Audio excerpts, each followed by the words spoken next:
name is Anastasia Hunter, and I've had the privilege of volunteering for San Diego Comic-Con for 21 years. Been attending for a few more years than that.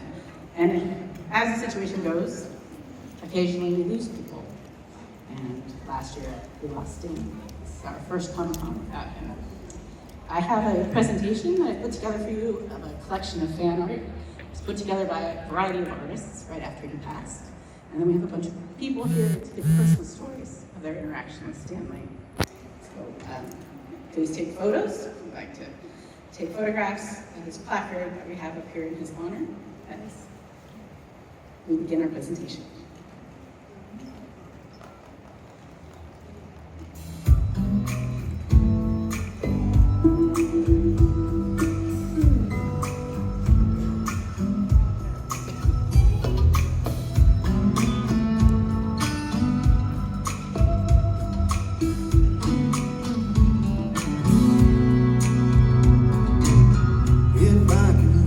The stars come on down to you,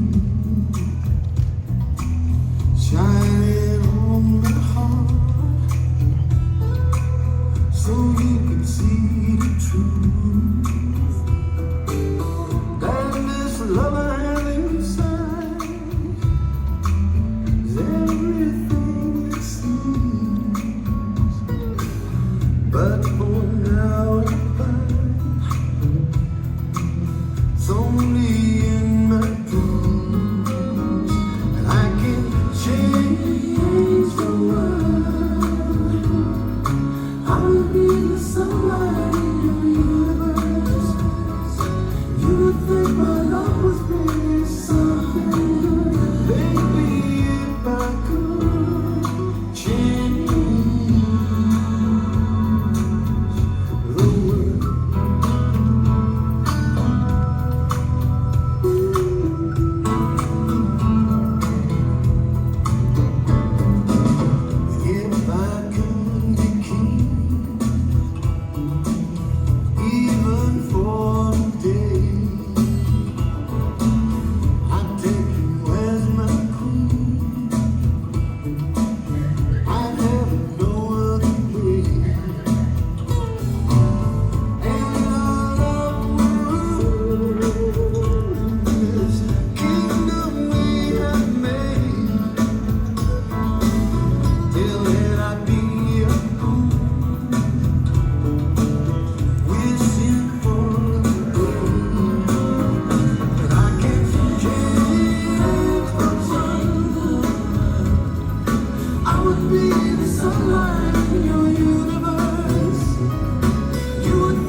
One, pass it down.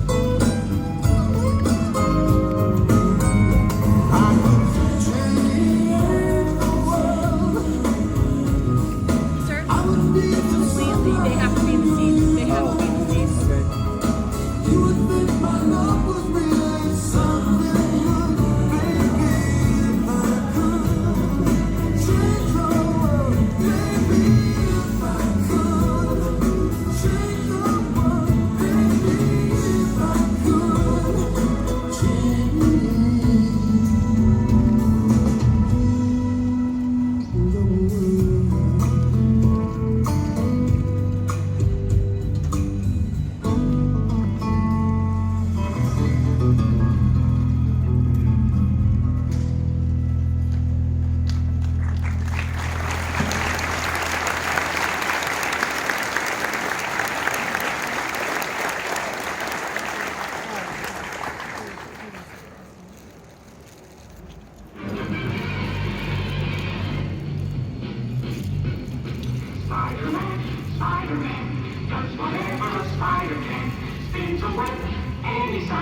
Catch his feet, just like flies, look out! Here comes the Spider-Man. Is he strong? Listen, bud. He's got radioactive blood. Can he swing from a thread? Take a look overhead. Hey there goes the Spider-Man. In the chill of night, at the scene of a crime, by the street of light, he arrives just in time. Spider-Man, Spider-Man, friendly neighborhood Spider-Man. Welcome back, he's ignored. Action is his reward to him. Life is a great big hang-up. Wherever there's a hang-up, you'll find a Spider-Man.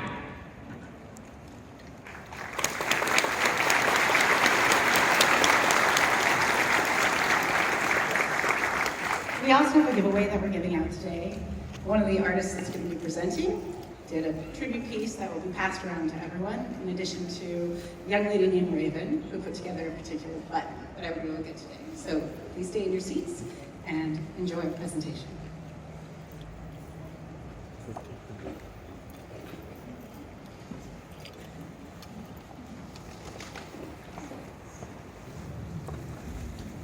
Hello, everybody. My name is Robert Lumahan.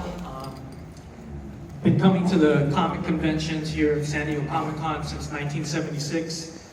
I was 8 years old when I first came to my first one in 76, and I actually haven't been back to the con for about 20 years. Last time I was here was back in 1998. I know for some folks that's kind of unimaginable 20 years ago, 1998, but a lot has changed since that time. Sorry if I'm rambling, but I'm kind of nervous because this hall at one point in time for the convention was actually the big hall. This hall was the Hall H at that time. And I'd like to thank Anastasia Hunter, the person that was up here speaking previously, for asking me to come. Can we give her a round of applause, please?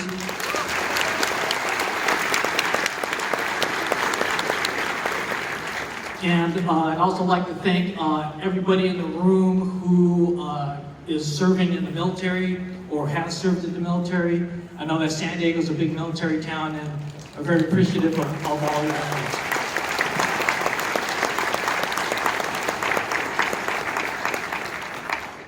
Okay, when Anastasia asked me to come to be part of this panel, she asked me, well, have you ever met Stan Lee? Do you have any interesting stories? And I was very fortunate enough to meet him 3 times at this actual event. The one time that she wanted me to speak about was back in 1982. The convention at that time was held at Golden Hall. It's a little facility that's owned by the city. And we had just moved over from the El Cortez Hotel. I was all of about 12 to 14 years old walking around, and I noticed that there was a line forming. And at that time, I had about maybe $20 in my pocket. My father had dropped me off, and I was in the con, saw the line forming, and usually at that time, when you saw a line forming, they were giving away something free. And only having $20 in my pocket and having spent most of that to get the much admired and the comic book at the time that I wanted, Fantastic Four number 25, with the Kirby and classic Hulk versus Thing fight on the cover. I didn't have much money left, so when I saw the line forming, I said, wow, this is something that they're giving away free. So I jumped in the line not knowing what it was for. As the line started growing, I started hearing people say, oh yeah, this line is for Stan Lee. Stan actually at that time, during the 80s, would actually walk the floors, and on occasion he would just grab a table anywhere, start sitting down and signing autographs. So I jumped in the line. Luckily the line wound around where the vendors were, and not having anything to sign, I definitely wasn't going to have him sign my Fantastic Four number 25 that I just purchased. At that time, having anybody sign your comic, whether it was Stan Lee or Jack Kirby himself, was a big no-no. So, winding through the vendor hall, I actually saw a vendor who had a brand new portfolio of 1982 Marvel Team Up. Inside the portfolio, one of the artists that I really admired at the time, John Byrne, and his inker Terry Austin, had a print of Spider-Man and the Silver Surfer. And there was also, at that time, a portfolio picture of the X-Men. And the 80s, that was basically the whole Claremont, Byrne, Austin run of the X-Men. I may be dating myself, but what the heck, I'm 51 years old. And that basically was the comics that I would skip school. There's a couple folks in here that I know I went to elementary school with, but I'd actually ditch off campus to go to the 7-Eleven and buy the comics at that time. So having those two pictures for stand aside, I was patiently waiting in line. We're going through the line, and I noticed that, geez, this is taking quite a while, but there really wasn't that many people in line. So as I got closer, I noticed that the people that were getting Stan's autograph were taking kind of like their sweet time. And I think a lot of you can appreciate, at that time, maybe the con was about 4,000, 3,000, maybe 5,000 people. I mean, with the massive humanity that we have now at the con, usually when you're getting autographs, you don't want the person in front of you taking their sweet time. Well, as I got closer to the table, I noticed that the people, it wasn't necessarily the people that were taking their sweet time, it was actually Stan. Excuse me. And actually, that's how Stan felt about everybody. He wanted to give everybody that type of experience that made you feel special, made you feel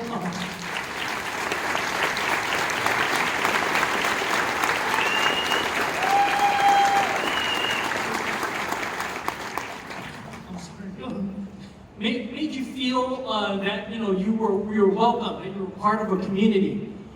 These Comic-Cons, I've said before that it's like coming to church. Everybody's a believer.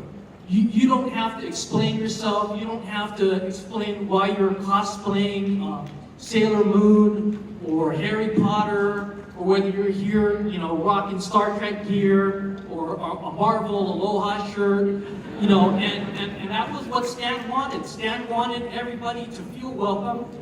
He wanted everybody to feel special. And, I'm sorry.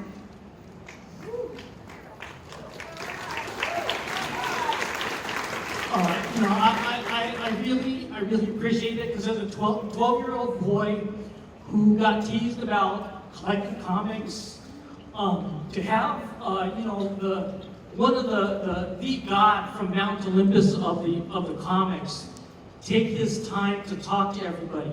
When I got to the front of the line, I didn't want to hold everybody back, because the line basically just kept growing and growing. But when I got to the front of the line, not only did Stan take his time, ask me where I was from, who I was, what comics I collected, what were my favorite characters.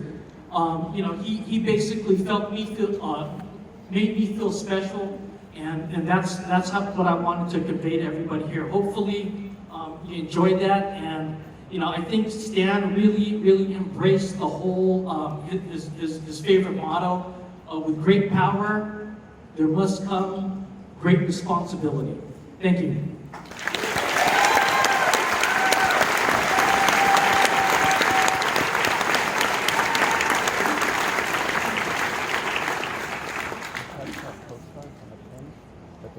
Hi, my name is Dave Ramon, and I'm a fan, just like you guys. And I'm here. I was introduced to comics in the early 80s, and my friend would sit us down, and he would read the comics to us and do the voices. It was pretty cool.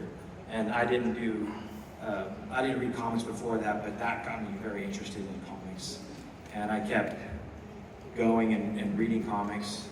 And years and years go by, and I'm still reading comics, and I told myself, when I have kids, I would like them to read comics and be into that. So when I told myself, make sure your kids understand who Stan Lee is and who the people are who bring us comics. So I got that into his life. I have 2 sons now, but I got that into my first son's life, and I kept prepping him. These are the guys who did this, and we had an opportunity at another con to take a picture with Stan. I thought, wow, if I could do like a family-style picture with Stan Lee, that'd be pretty cool. So my wife and I were prepping my son, who was, I think, 3 at the time, and we kept saying, hey, you know, in a couple of weeks, we're gonna go take a picture with Grandpa Stan. We're gonna go hang out at the comic book Comic-Con and go take a picture with Grandpa Stan. Okay, Dad. So we get there and we're at the con and we're walking around and our time to take a picture is coming up. And big crowd of people start making a bunch of noise. And there was a golf cart riding around. Guy was driving a golf cart. Little old man sitting right next to him in the golf cart, and I knew who it was. And my son says, who's that? I said, that was Grandpa Stan. No. Yeah. Okay, let's go take a picture. So we got in line to go take a picture. And just before we take the picture with Stan, he's sitting down, and my son looks over at him and goes, hi, Grandpa Stan. Started laughing. And then they said, smile. It happened so fast. And the picture turned out awesome, as you guys may have seen in that's one of the best pictures he's ever taken. And as we finished the picture, as I turned around and looked at Stan and said, thank you, and he was just one of those to me, and it was awesome. But thanks, guys.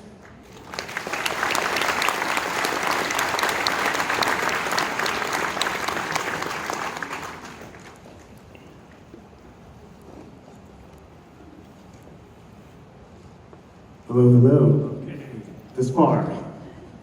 Hey everyone, my name is Mauricio Abril, and I was the one who did the Stan Lee art postcard that you have, so I hope you all enjoy it. And thank you to Anastasia for organizing all this and inviting me. I genuinely appreciate it. To me, I kind of see myself as the Peter Parker of this industry of like, I'm just a guy who likes to draw. And I didn't even start off as an artist, and Stan Lee has a part to play in that, although I unfortunately never got to meet the man. So when I was a kid, just like any kid, I liked to draw, and I was in a bookstore with my mom, and I saw this book about drawing, and it had Spider-Man on the cover, and I asked her if I could get it, and she did. And it was called How to Draw Comics the Marvel Way, written by Stan Lee and John Buscema. And that book really just stuck with me. And it felt so informal. It felt like Stan was talking to me, teaching me how to draw, how to make drawings better, how to tell a story better. But I didn't stick with drawing, and I didn't really, so I gave it up. And it wasn't until my late 20s when I decided to quit my job and maybe try to go to art school that I said, I have no idea how to do this. And this was before social media took off. So I went back to the bookstore, because by that point I somehow lost that book. I rebought it, I reread it, and that was my first portfolio to apply to art school based on drawings from that. And I got rejected, as I should have, because they weren't very good. So I then spent time to refine my art skills and make a portfolio to get into art school, and eventually became a professional artist. But for me, it was that inspiration that was written in that book by Stan, and seeing him in all the pop culture cameos before the MCU, right? You know, in Mallrats, and in The Simpsons, which was my favorite one, where he shows up at the beginning at the comic book store, and he's doing a big sign, and then later at the end of the episode, Bart sees him there again, and he asks, Stan Lee came back? And to which comic book guy responds, the owner, Stan Lee never left. And it was a funny gag, but you know, thinking about it now, all of us here, all of his creations that continue on, you know, as long as we breathe life into that, whether by creating them or drawing them or just putting them up on our walls, which is what I did with all of the posters and comic books I bought, it's like Stan Lee never left, right? So thank you all for letting me be here and letting me share my story, and hope you all have a rest of a great show.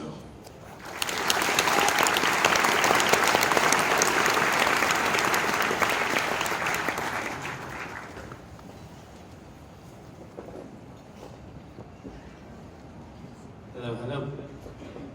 Greetings, people of Earth. My name is Nicholas Smith. My name is Billy Allman. This is my security blanket for speaking, Spider Lexi.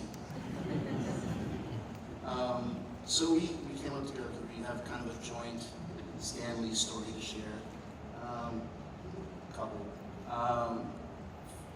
So for our day job, we often get an opportunity to go and volunteer to be escorts for celebrities in the most G-rated, way possible. We get to work the red carpet and help escort celebrities of different hierarchy down the red carpet into the theaters. And so my first time doing this was actually for the Avengers premiere, and I'd never done it before. Didn't know where I was supposed to stand. Did it, had all kinds of butterflies and something, much like I do now. And luckily I had this guy here to kind of help me. I'd done a couple before. And so this is the Avengers, and just the luck would have it that we were assigned to basically stand right where all of the limos pull up, where all the celebrities get dropped off. So we got to see every single person in the Avengers get out of their limo, walk down the red carpet, and then we kind of like slinked off to the side so that the people who were supposed to report to didn't know that we were kind of lost, and we were just hovering there, awestruck. And we just like, you good? I'm good. Like, no one knows that we're gone, so let's just chill here and just see everybody pass by. Which is why we no longer do these premieres. So we noticed a pattern that all of the celebrities, there's this one point, like you see this stretch of hallway here. There's this one point along the red carpet where all the celebrities break through the gate and go to the second side where all the fans are waiting to sign autographs. And so we kind of, we're dressed sharp and professional, and we kind of look at each other and we're like, okay, that's the pinch point where all the celebrities, that's the closest we'll be able to get to anyone. So we start, just casually, like just shuffling ourselves over to that pinch point in the gate. And, because again, we're dressed professionally, we have our badges, we know that we can pass for security. So we decide that we are going to stand as security and wait for the next celebrity to come by and open the gate for them, right? Just happened to be that it was Stan Lee. So we're not quite there yet, but we see him coming. So we kind of pick up our casual shuffle, shuffle on over, and we get to the gate just in time for him and his handler to get through the gate. We open the gate. I'm freaking out because I already saw all the Avengers and Samuel Jackson and Scarlett Johansson and Chris Hemsworth and all of them. And this is Stan Lee, like this is the man behind all of us, right? This is why we're here. And I'm like, okay, I only have one opportunity to say something to him, so we're going to say it, right? And I'm freaking out, and he's getting closer, and I'm freaking out. And then I just blurt out, looking good, Stan.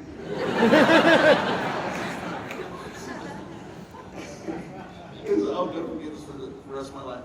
In that gracious manner that Stan has when you see him speaking to people, he's like, you've got great taste.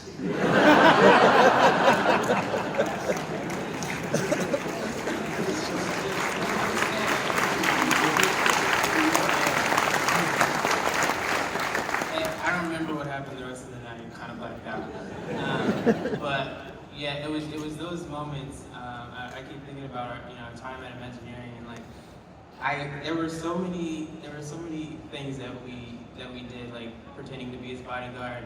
We also sometimes found ourselves like on the set of films, and one time we were on the set of Black Panther, and I'm standing there and I'm just like, I can't help but think like Stan Lee helped create T'Challa, and even not just that, like during the height of the civil rights era, and so I just want to speak on that a little bit. He didn't just do that. He also went on his soapbox and he condemned what he called in his own words the deadly plague of racism and bigotry. And so he used that time in history to do that. And I just feel like one of the best ways to remember Stan is to kind of look back at the things that he held on to that he was very passionate about. And you may have seen one of his soapboxes. It circulates a lot on the webs. There was one from 1968 where he basically is warning everyone about this mindset that will cause everyone to fear all foreigners and groups of people that you don't know or never met. About like specifically warning people about not condemning an entire race or despising an entire nation or vilifying an entire religion. And man, I just feel like we owe it to Stan to kind of like hang on to those like the morals that he hung on to, hold on to those. And also just, I feel like this nation would benefit from that. And if we can take those morals and just push them forward. Because it's a crazy world out there, so stay safe. Yeah, thank you, guys.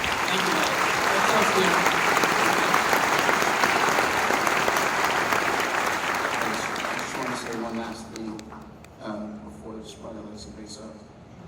So, Black Panther was, for me, I didn't come across it until I was in college. And that was the first time in that medium that I found someone that resonated with me as an intelligent, person of African descent that had agency. And for me, my daughter has, Spider-Man shoes. This isn't for Comic-Con. This is every day for her. And to have my daughter have my great taste that Steve blessed me with as a 4-year-old, find her identity in Spider-Man. It's that much more special, and it just speaks to the heart that Stan put into all his characters. So. Love Stan.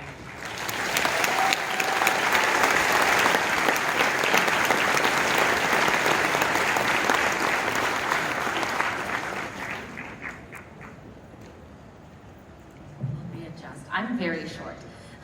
Hi, I am Catherine Elhofer. I have a clothing company now as an adult. But when I first met Stan, I had just moved to Los Angeles after living my entire life in St. Louis, Missouri, where I had never met a celebrity, not even like a baseball star. There's a lot of them there. And I moved to LA. I moved out to the city, to the big city, to do costume design for film, and still was working on very small projects, meeting no one famous. I had a part-time job at Geek Squad, which was where I made most of my money at the time. And I worked at a store that was in the heart of Los Angeles that had a lot of celebrities come by, and I still never saw any celebrity.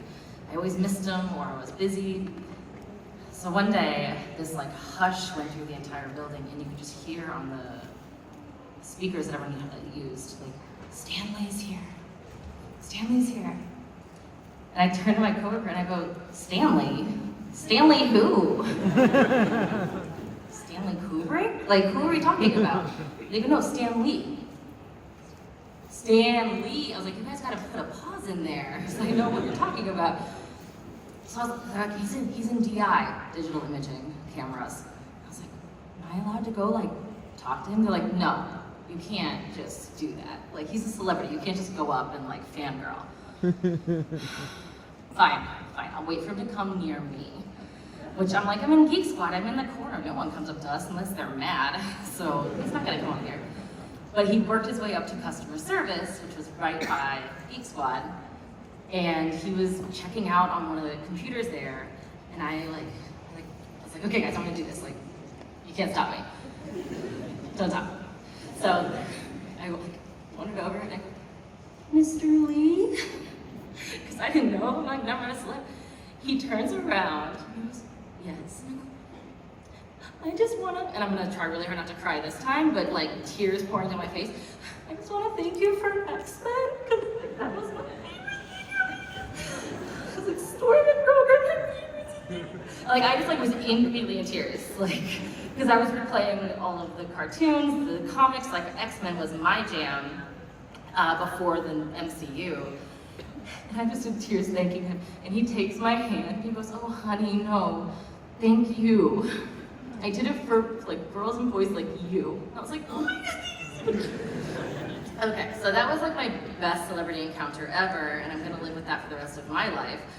But all of his work, everything he did, now is what I get to showcase in my fashion. I take his inspiration and the artists that he worked with and turn it into clothing that all of us can wear and feel like superheroes. Because I feel like he really empowered all of us to really be the best that we can be. And I'm really grateful for him.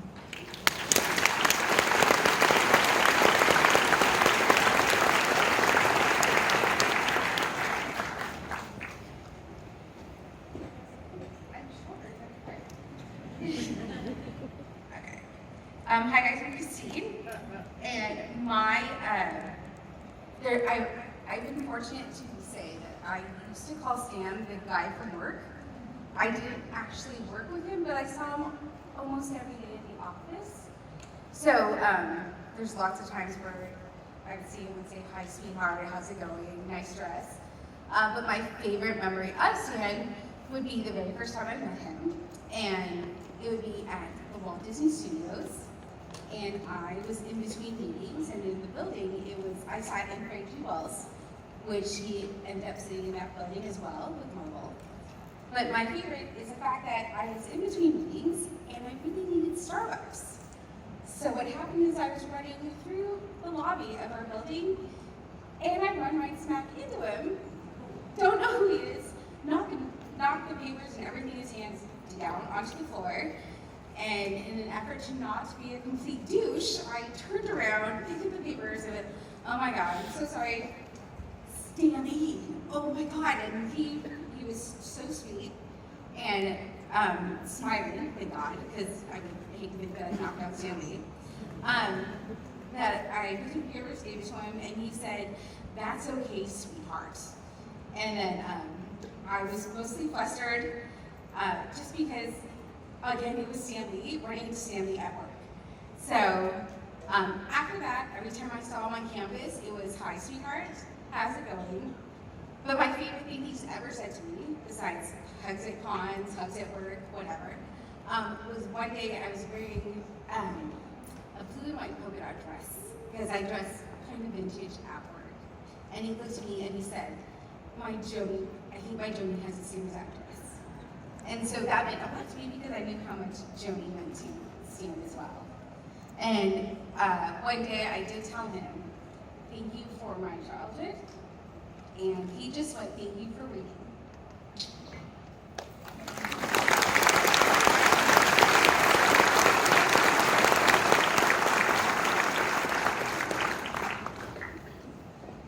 Raise it a little bit.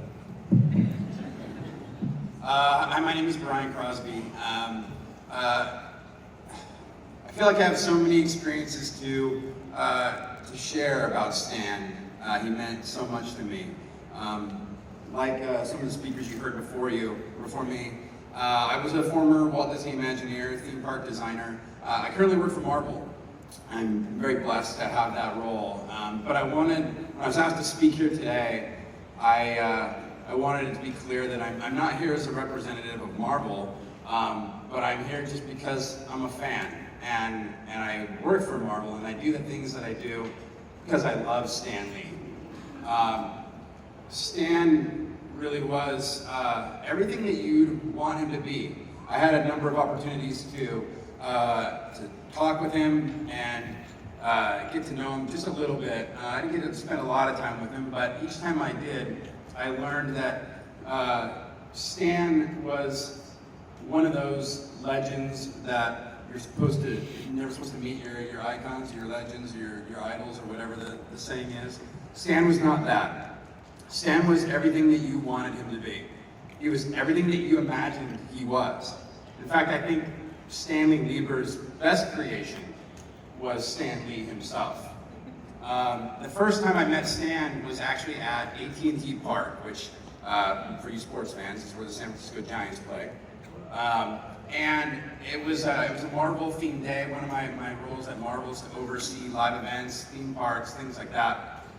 And they told me that Stan was going to be there. Now, I had never met Stan. Of course, I grew up knowing who he is, and always wanted to meet him. Never thought I actually would.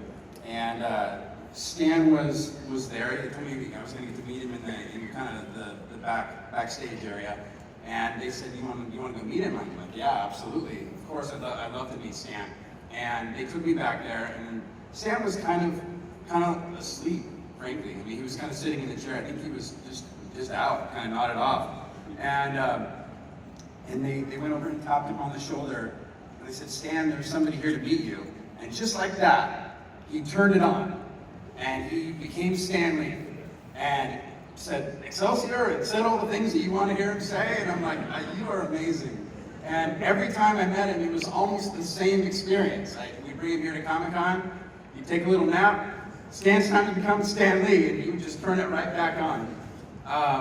One of my favorite experiences was actually one of my scariest experiences with Stan. It was actually a couple of years ago. It was at C2E2 in Chicago. It was a Comic-Con there.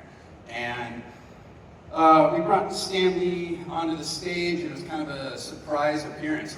We didn't know he was going to come by. And they said, oh yeah, Stan Lee just wants to come out and greet the fans. This was, I think, about three years ago. And we're like, great, the fans will love it. And so they brought Stan over, and he comes out on the stage and does, all the things that you would expect he would do. He greeted everybody, recognized everyone, and said all the things that you wanted him to say. The fans, like all of us, just ate it up. And then it was time for him to go. And Stan continues to walk off the stage. The stage is about like what I'm standing on right now. So it's about 3.5 feet off of the ground. And Stan keeps walking to the right. Now I'm standing backstage, right back here. And the stairs was here, and Stan is walking and talking and not looking at the stairs. And I see it going down in like slow motion. And he keeps walking and talking, and he takes one step off of the stage. And it was that moment I reached out and grabbed him all the way around, and it felt like I was holding him forever. and I felt all of Stan Lee in my arms. And all I could think to myself was, one of these days, this man is going to leave Earth. He's a very old man. But that day is not today.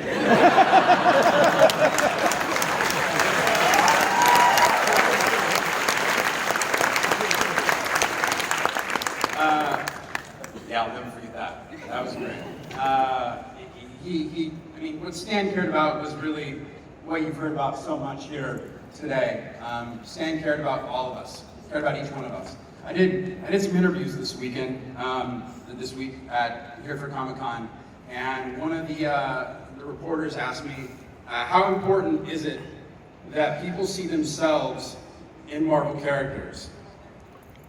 And I think those of you who are Marvel fans know how important that is for all of us at Marvel, and how important that was for Stan. Stan didn't think about Spider-Man per se, he thought about Peter Parker. He didn't think about Iron Man, he thought about Tony Stark. He didn't think about Black Panther, he thought about T'Challa. He knew who those people were, and those were the stories that he told. And we carry that torch as best as we possibly can at Marvel still today. When I'm in meetings, when we're in conferences, summits, creative retreats, all the writers and creators and editors speak about those characters like they're people that we know. And they're people that we see ourselves in. And so I think it's crucially important that we see ourselves in the characters, that we see ourselves in Peter Parker, in T'Challa, in Kamala Khan, in Miles Morales, and so on and so forth. And that we continue to carry that legacy as best as we possibly can. And we stand on the shoulders of giants at Marvel, Stan and Jack and Steve Ditko and so many others. They created universes that have brought all of us here together today. And thank you so much for being here to remember Stan, to remember what he was and what he meant to all of us. So I guess as the closing speaker, there's only one thing to say: Excelsior.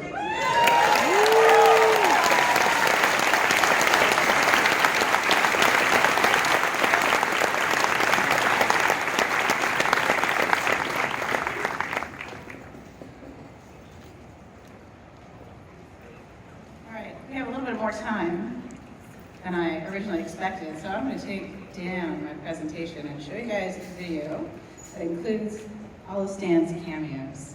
That was put together by Comic Book Resources, who gave me permission at WonderCon to play the video and make sure that you all have an opportunity to see it as well, because we're here to celebrate Stan. Here we go. So forgive the WonderCon. We're at Comic-Con.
you all. Have a great Comic-Con.